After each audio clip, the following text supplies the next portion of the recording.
Hello bachcho, let's read this question. The question says which of the below statements are correct. ठीक है, अब चार statements दी गई हैं, अब हमें चूज करना है इनमें से कौन सी करेक्ट है. So first is hyperthyroidism adversely affects the body physiology. Then the next one is hypothyroidism causes irregularity of menstrual cycle. Then the third one is myxedema is also called as girl's disease. Then hypothyroidism causes cretinism. चलिए देखते हैं इसके answers क्या क्या correct हैं. अब जैसे कि हम जानते हैं यहाँ पे बात की जा रही है थायराइड ग्लैंड की. ठीक है, थायराइड ग्लैंड की बात की जा रही है. अब थायराइड ग्लैंड कैसे रहता है, वो काफी सारे हॉर्मोन्स प्रोड्यूस करता है. ठीक है, like T3 hormones, like T3, T4, thyroxine.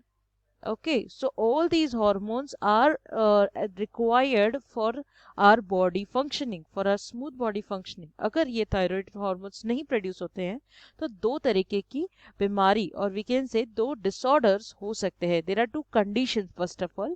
Okay, let us write the key point over here.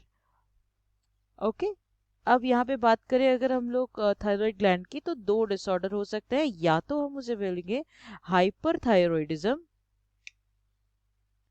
या हम बोलेंगे हाइपोथायरॉयडिज्म. जब हम लोग हाइपरथायरॉयडिज्म की बात करते हैं तो यहाँ पे थायराइड ग्लैंड की फंक्शनिंग बढ़ जाती है. ठीक है, एंड जब हाइपो कहते हैं तो थायराइड ग्लैंड की फंक्शनिंग घट जाती है. अब इसके वजह से काफी सारे डिसऑर्डर्स हो सकते हैं.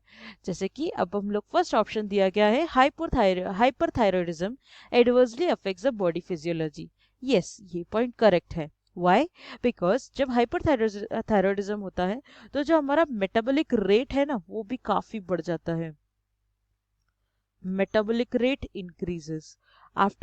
after that what will happen, there will be it will affect the various body parts like palpitations अचानक से बढ़ सकती हैं. that means it has affected heart. then there will be weight loss. ठीक है, फिर इसके बाद फैटीग फील करते हैं. सो ऐसी बहुत सारी चीजें होती है. तो yes, it affects our body physiology. अब यहाँ पे पूछ रहे हैं हाइपोथायरॉयडिज्म. अब हाइपोथायरॉयडिज्म की बात करें तो यहाँ पे क्या होता है, जो मेटाबॉलिक रेट है ना वो घट जाता है.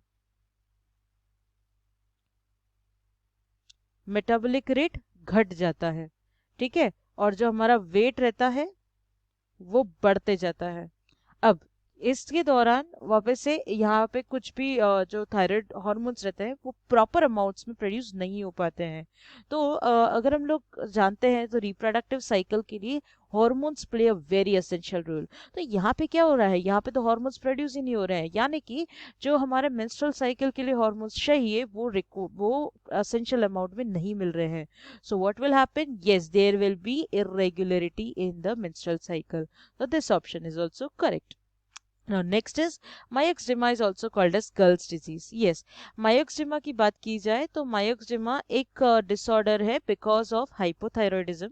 इसमें क्या होता है, there is a skin puffiness.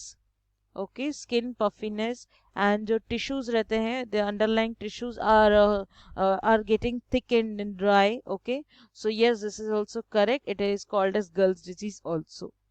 Then comes hypothyroidism called as cretinism. Yes, cretinism is a disease, that is a disorder we can say, that is right from the birth.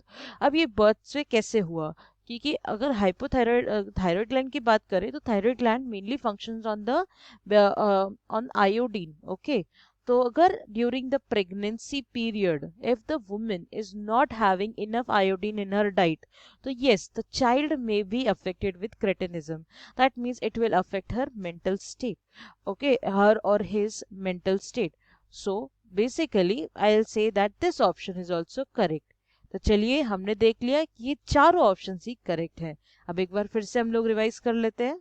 So we will say 1, 2, 3, 4 all are correct answer. That is, hyperthyroidism adversely affects the body physiology. Hypothyroidism causes irregularity of menstrual cycle.